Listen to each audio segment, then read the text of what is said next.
Dans cette vidéo, ce que je souhaitais aborder comme sujet, c'est la fameuse peur de la hauteur. Je pense que si vous êtes là, c'est que vous comprenez, peut-être que vous ressentez, ou en tout cas que vous avez ressenti cette peur, cette inquiétude, dès qu'on vous parle d'obstacles, que vous avez très vite le réflexe, comme moi j'ai souvent des cavaliers, soit en stage ou en coaching, en session de coaching à distance, qui me disent, bah voilà, moi j'aime sauter, où j'aimais sauter, mais voilà, je ne suis pas à l'aise sur la hauteur, j'ai un peu peur ou beaucoup peur dès que ça monte. Et il y a beaucoup de cavaliers qui ressentent cette frustration-là. Et dès lors qu'on parle de hauteur, tout de suite, ils se sentent un petit peu obligés de dire oui, mais pas trop haut. Moi, je suis pas très à l'aise quand c'est haut. Peut-être que vous ressentez ça. Peut-être que vous avez déjà ressenti ça. Et comme je lisais un commentaire sur un de mes posts de Isabelle dans l'après-midi qui me disait qu'elle était devenue une cavalière de dressage par défaut, sans nul doute par une peur, une inquiétude à l'obstacle qui a fait que malheureusement elle s'est un petit peu détournée de cette discipline-là.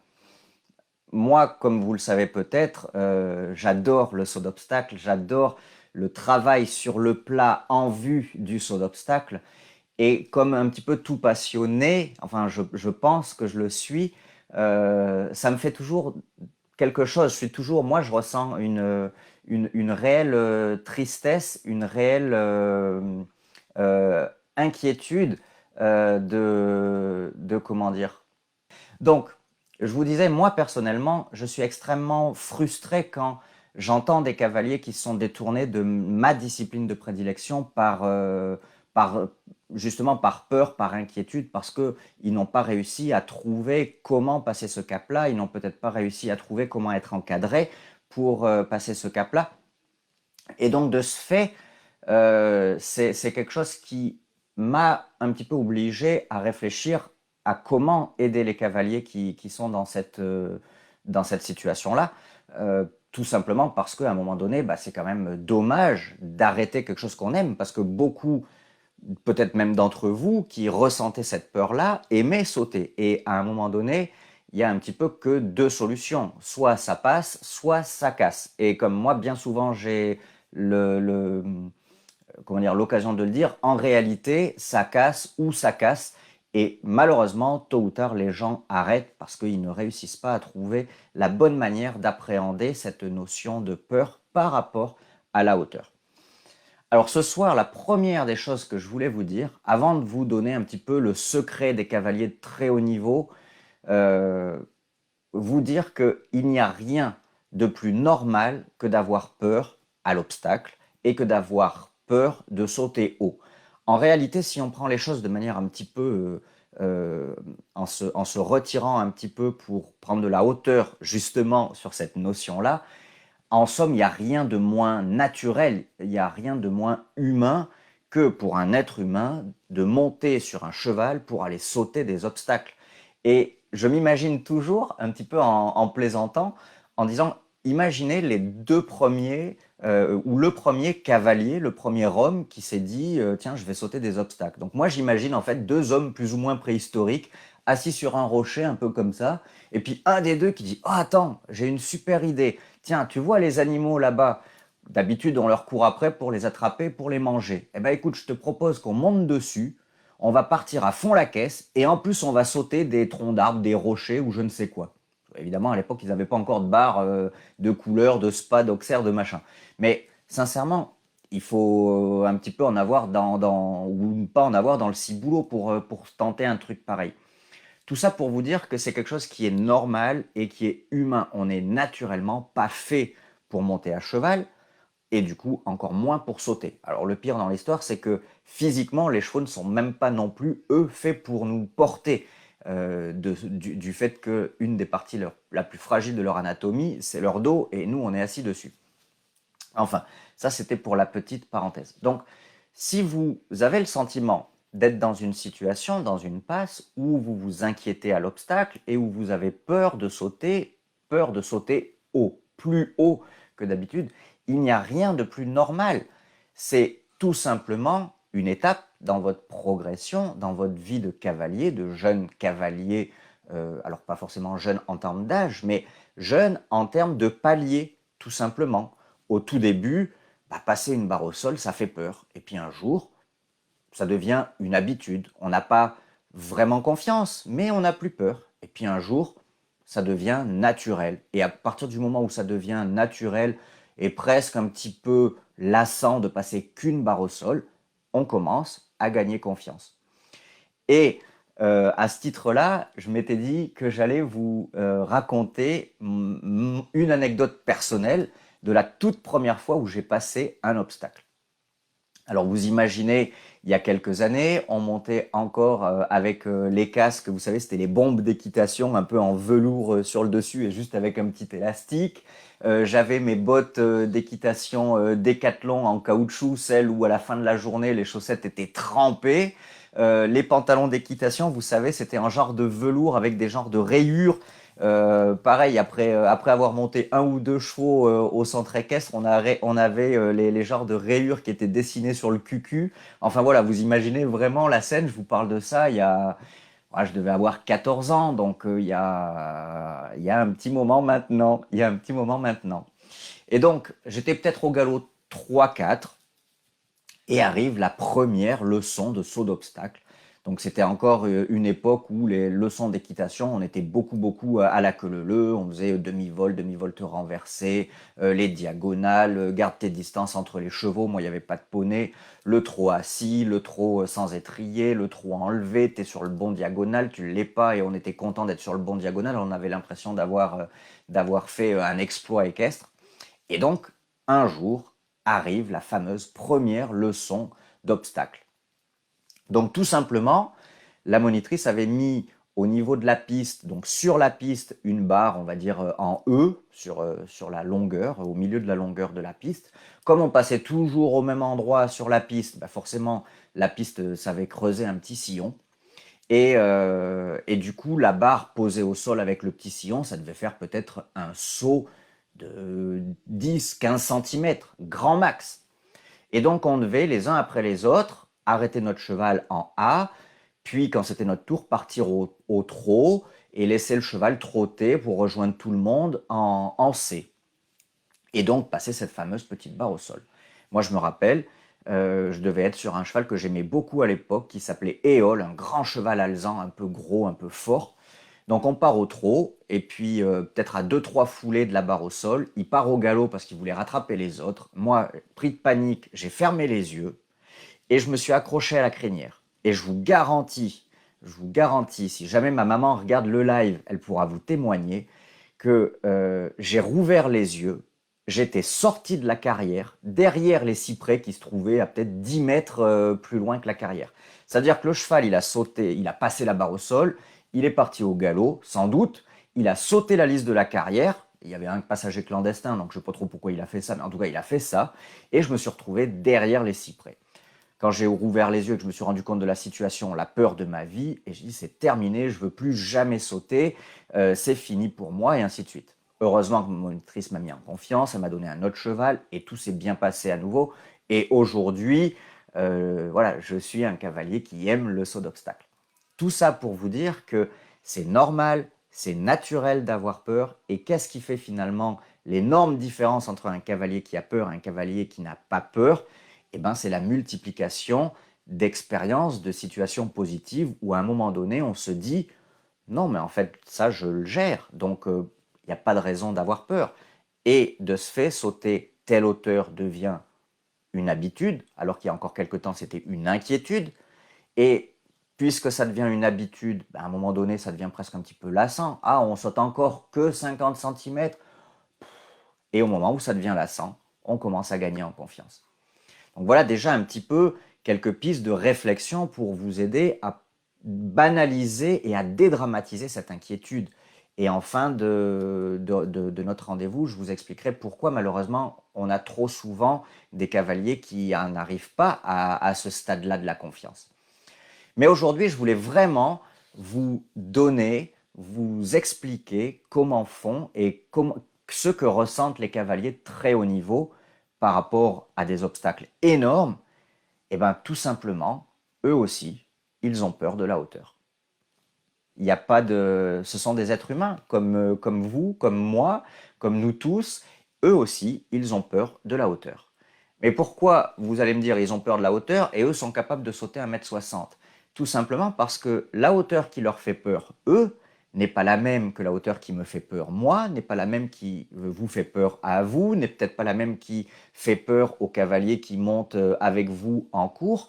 Et donc, en réalité, le ratio est toujours un petit peu le même. Il y a forcément, à un moment donné, une hauteur qui commence à nous inquiéter, qu'on fasse du très haut niveau ou pas. Et à ce titre, il y a quelques années, il y a eu Kevin Stowe qui faisait une interview et la journaliste lui demandait pourquoi dans tel CSI, il ne participait pas à la puissance. Et il expliquait qu'il n'était pas très très fan de ce style d'épreuve-là parce qu'il avait peur, il n'aimait pas sauter trop haut. Alors dans sa bouche à lui, dans ses mots à lui, c'est extraordinaire quand même parce qu'on se dit, c'est fou, le mec il enchaîne 1,60 m, 1,65 m quasiment tous les week-ends avec plein de chevaux différents et il nous raconte à nous qu'il a peur de sauter haut, tout simplement parce que la hauteur qui l'inquiète lui n'est pas du tout la même que celle qui nous inquiète nous. La hauteur qui l'inquiète lui, ça va peut-être être, je sais pas, moi il faudrait lui demander, mais peut-être 1,80 m ou peut-être qu'à 1,90 m, peut-être qu'à 1,90 m, il perd ses moyens exactement comme vous sur 90 ou sur 1 m. C'est tout. Mais peut-être que vous, si vous perdez vos moyens sur 1 m, vous êtes encore à l'aise sur 80 cm. Là où lui, s'il perd ses moyens sur 1,80 m, il reste quand même encore à l'aise sur 1,60 m. Donc le rapport, le ratio, en réalité, il est exactement le même. À 20 cm près, c'est un exemple que je vous donne, à 20 cm près, on est soit en confiance, soit dans une zone encore de confort qui est l'habitude, soit dans une zone qui est l'inquiétude et la peur, tout simplement. Alors, justement, comment est-ce qu'ils ont fait, eux, pour arriver à ne pas encore avoir peur sur 1,60 m? Il y a plusieurs facteurs qui rentrent en compte. Vous allez me dire, forcément, il y a la qualité des chevaux. C'est évident, sauter 1,60 m avec les chevaux qu'ils ont, qui sont des vraies machines de guerre et qui pourraient justement sauter peut-être des parcours à 1,80 m, mais c'est l'éthique qui fait qu'on ne demande pas plus sur la hauteur et qu'on vient resserrer la difficulté au niveau de la technique et au niveau du temps pour parcourir l'épreuve. Mais c'est quand même pas la même chose que si nous, on essaie de sauter à 1 m avec un cheval qui a juste 1 m dans les jambes. Ça, c'est déjà quelque chose qui est à prendre en compte. Mais dans un sens, ça serait presque un peu trop facile de dire les chevaux. Parce que si demain, moi, on me donnait un cheval qui saute 1,60 m, je vous garantis que je ne ferais pas le malin devant le triple avec entrée auxerre et puis sortie auxerre à 1,60 m. Donc les chevaux, oui, mais ce n'est pas tout. L'entraînement, ça c'est évident. Ça c'est évident que l'entraînement et notamment la répétition de sauts qui va faire qu'à un moment donné, comme je vous le disais au début c'est un petit peu inquiétant, puis peu à peu ça devient une habitude, puis encore plus d'expérience, ça devient presque un petit peu lassant, et à un moment donné, on est tellement en confiance qu'on y va, voilà, comme ça, quoi. Pas forcément par-dessus la jambe, mais pas loin. Et une autre chose aussi qui fait vraiment peut-être la différence entre eux et les cavaliers qui ont peur à l'obstacle, c'est qu'ils n'ont jamais été dans une situation qui se répétait sans cesse et sans cesse d'inquiétude et d'inconfort à l'obstacle.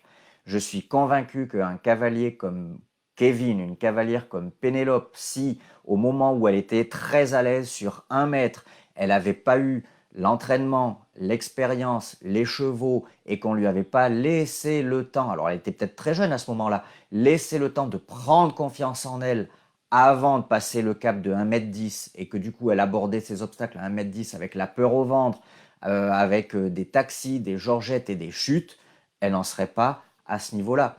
Et ça, c'est même pas finalement quelque chose sur lequel on peut se poser la question parce que en réalité c'est l'histoire de toute notre vie. Regardez un enfant qui apprend à marcher. Moi j'ai 4 enfants pour ceux qui me suivent, donc du coup je pense savoir un tout petit peu de quoi je parle. Un enfant qui commence à apprendre à marcher, en somme, il n'a pas peur de tomber en commençant à apprendre à marcher. Et donc les tout premiers temps qu'il essaye, il y va même volontiers, il essaie de se mettre debout et puis il avance, il essaie de se mettre debout et puis il avance. Il n'a pas peur. Pourquoi? Pourquoi est-ce qu'il aurait peur? Eh ben, en fait, dans peu de temps, il va commencer à avoir peur. Parce que s'il se casse la binette une fois, deux fois, 10 fois et que ça fait mal, au bout d'un moment, il va dire, attends, ça sert à rien que j'essaie d'apprendre à marcher parce que quand je tombe, ça me fait mal. Et donc, on a une phase où on n'a plus trop envie de tenter l'aventure parce qu'on sait que c'est douloureux. C'est exactement le même souci qu'on rencontre à l'obstacle. Un enfant qui galope sur son poney, s'il n'a pas peur de galoper, déjà s'il a peur de galoper, c'est qu'il y a une étape pour les enseignants qui me suivent, vous le savez aussi bien que moi, s'il a peur de galoper, c'est qu'il y a une étape qui soit s'est mal passée, soit a été trop vite. Mais a priori, s'il est là tous les samedis, tous les mercredis et qu'il aime ça, il n'y a pas de raison qu'il ait peur de galoper, sauf si on a été trop vite ou qu'il est tombé trop de fois dès qu'on parle de galop. Donc il est au galop et tout va bien. Il se met à sauter, tout se passe bien. Pour quelle raison est-ce qu'il aurait peur? Regardez-moi ma situation personnelle. Pour partir sur ma toute première barre au sol de toute ma vie, j'avais pas peur. J'ai eu peur pourquoi? Parce que ça s'est très mal passé et que du coup, en une fraction de seconde, j'ai pris conscience que ça pouvait mal se passer alors que j'étais pas un cavalier inquiet, peureux à cheval avant ça. Alors après, derrière, on m'a justement laissé le temps de me remettre en confiance, on m'a donné les armes pour me remettre en confiance et donc de ce fait, j'ai pu passer au-delà. Mais si on m'avait dit, comme bien souvent on peut dire, mais t'inquiète pas, il n'y a rien à sauter. Alors ça c'est la phrase que j'entends le plus, il n'y a rien à sauter. Qu'est-ce que ça veut dire, il n'y a rien à sauter? Si vous mettez 50 centimètres à quelqu'un qui a peur de sauter 50 centimètres, c'est une montagne pour lui. Si vous, vous êtes un cavalier qui saute 1,50 m, pour vous 50 centimètres c'est rien, mais c'est pas parce que pour vous c'est rien que pour votre copain d'écurie c'est pas rien. Et ça c'est exactement comme les manèges. Je vous parle beaucoup de moi aujourd'hui. Moi, j'ai peur dans les manèges un peu à sensation. Ma femme, elle adore ça. C'est pas parce qu'elle adore ça et qu'elle me dit mais si t'inquiète tu vas voir c'est sympa que du coup j'ai ah bon ben ok alors du coup ma phobie ma peur pas de souci j'en ai plus parce que tu m'as dit de pas m'inquiéter. Ça marche pas comme ça. À la limite il faudrait peut-être travailler sur des manèges de plus en plus à sensation pour que je gagne confiance en moi dans ces situations-là et que effectivement étape par étape je me dise ah ouais non finalement c'est jouable en fait. Non, bah, c'est sympa, effectivement, c'est plus sympa qu'inquiétant. À partir du moment où vous arriverez à prendre en compte ça, que la hauteur, c'est juste un palier et que vous devez prendre le temps de trouver chaque palier super sympa, super amusant, voire même un petit peu lassant, du coup, vous commencez seulement à être prêt à tenter le palier supplémentaire. L'énorme souci de notre discipline du saut d'obstacle est lié parfois malheureusement à l'enseignement et peut-être à la volonté de l'enseignant de chercher à faire un peu plaisir à son cavalier en sautant toujours un peu plus haut, peut-être sans prendre en compte ce que veut réellement le cavalier. Et ça, je veux incriminer personne parce que je fais peut-être moi aussi sans nul doute très très souvent ou trop souvent l'erreur. Mais parfois, on s'imagine que pour faire plaisir au cavalier, il faut sauter plus haut, alors que peut-être qu'en réalité, il veut juste sauter mieux, prendre plus de confiance en lui avant de passer le cap. Mais de notre côté, c'est vrai que la hauteur, c'est entre guillemets un peu un juge de paix. On a tous l'impression, ok, c'est un barème. Ça fait 2 ans que je saute 1 mètre. Si je saute pas 1,5 m ou 1,10 m, c'est que je progresse pas. Alors que peut-être que pour vous, il faudra que 1 an sur 1 mètre avant de passer à 1,10 m. Peut-être que pour quelqu'un d'autre, il faudra 3 ans. Et en réalité, c'est pas grave. Le gros souci, je trouve, de notre sport, c'est que on met tellement de pression, on donne tellement d'importance à la hauteur qu'on en oublie le plaisir, on en oublie la construction d'abord propre, la construction de tracés propres, et que de ce fait, c'est un petit peu la course à la hauteur jusqu'au moment où les cavaliers se trouvent un peu en rupture par rapport à ça, et donc du coup qui veulent plus trop en entendre parler. Donc voilà un petit peu, moi, tout ce que euh, j'avais à vous dire sur ça, sur le fait qu'il n'y a pas de honte à sauter petit, parce qu'en fait, il n'y a pas de petit ou de haut. C'est ça qu'il faut vraiment, vraiment prendre en compte.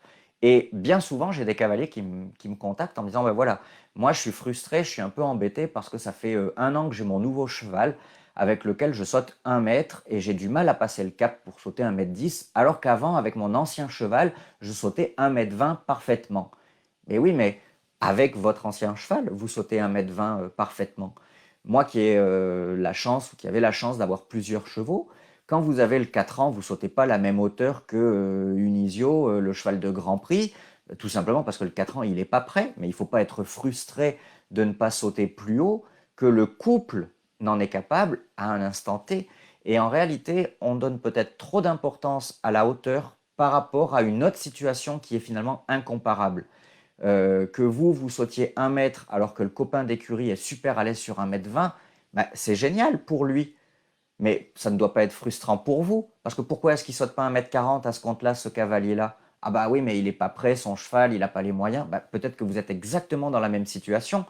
Je trouve qu'on donne vraiment beaucoup trop d'importance à la hauteur par rapport au fait de faire les choses bien et surtout de prendre du plaisir. Je suis convaincu que les cavaliers de très haut niveau qui se retrouvent sur 1,60 m, c'est parce qu'on a réussi le système qui a été mis en place autour d'eux, leurs parents quand ils étaient petits, leurs entraîneurs quand ils ont évolué, les chevaux qu'ils ont pu acheter, qu'on a pu leur confier. Eh ben, ce sont des cavaliers, j'en suis convaincu, qui ont pris du plaisir sur une barre au sol, qui ont pris du plaisir sur 10 cm, puis sur 20, puis sur 30, puis un jour sur 1 m, puis sur 1,20 m, puis sur 1,40 m, et puis un jour sur 1,60 m. Et je suis convaincu que la clé, c'est juste prendre du plaisir. Et pour moi, un cavalier de très haut niveau qui ne prend pas de plaisir sur 1,60 m, parce qu'il est dans le dur, parce qu'il est dans le mal, parce qu'il est dans l'inquiétude, c'est pas un cavalier de très haut niveau qui va rester très très longtemps au très haut niveau. Ça, j'en suis convaincu. À partir du moment où vous prendrez du plaisir sur une hauteur, peut-être que gentiment, ça vous titillera d'aller chercher une hauteur supérieure. Mais en tout cas, voilà un petit peu ce que je voulais vous dire sur cette notion-là d'inquiétude à l'obstacle. Il faut vraiment réussir à dédramatiser la hauteur parce que, en définitive, la hauteur, c'est pas une fin en soi. Il ne faudrait pas que ça devienne une fin en soi. C'est juste une étape dans notre progression. Et si on garde le plaisir, on va forcément gagner en confiance en nous. Et si on gagne en confiance en nous, on va pouvoir passer à l'étape d'après en toute sérénité. Donc, si ça vous intéresse de découvrir un peu ma méthode pour reprendre de la confiance en soi à l'obstacle, n'hésitez pas à cliquer sur le bouton. Et comment dire, pour revenir sur la hauteur, franchement, ça arrive comme ça. Moi, mon premier cheval, je l'ai acheté, j'ai fait ma première D4 avec. Et puis un jour, on a fait une D3 à l'époque pour les anciens. Je ne sais pas si vous vous rappelez de ces appellations-là. Et puis un jour, on a fait une D2. Et puis un jour, on s'est retrouvé à gagner les D1. Et puis un jour, à gagner les C1. Et puis un jour, à être classé en B1. C'est comme ça. Et c'est la beauté de notre sport. Prenons le temps de nous faire plaisir avant tout. Ça n'est qu'un jeu. Et pour tous les cavaliers qui me disent, moi je stresse quand j'arrive en concours, c'est juste un jeu. C'est juste un jeu. Si vous avez peur de mal faire ou de faire mal à votre cheval, c'est que vous sautez trop haut pour l'instant, pour vous. Ça ne veut pas dire que vous êtes nul. Ça veut juste dire que vous êtes dans une catégorie trop importante. Imaginez que vous vouliez faire du judo et que vous vous trouviez devant Teddy Riner. Vous n'avez aucune chance. Il est où le plaisir? Il est où le jeu? Prenez le temps de vous faire plaisir. Il n'y a pas de course à la hauteur. Et celui d'à côté, il est plus à l'aise que vous sur plus haut. Eh bien, c'est génial. C'est génial. Rendez-vous dans 2 ans, comme dirait l'autre. Peut-être qu'il n'aura pas pris le temps de se faire plaisir et qu'il stagnera sur une hauteur, là où vous, en construisant marche après marche, vous allez vous faire plaisir et du coup, vous serez à 1000 lieues d'avoir un jour envie d'abandonner le CSO parce que c'est trop, c'est fantastique comme sensation. Et en plus, quand on a un cheval qui se donne pour nous, c'est fantastique. Allez, sur ce, je vous souhaite une très très bonne soirée et à très bientôt. Salut.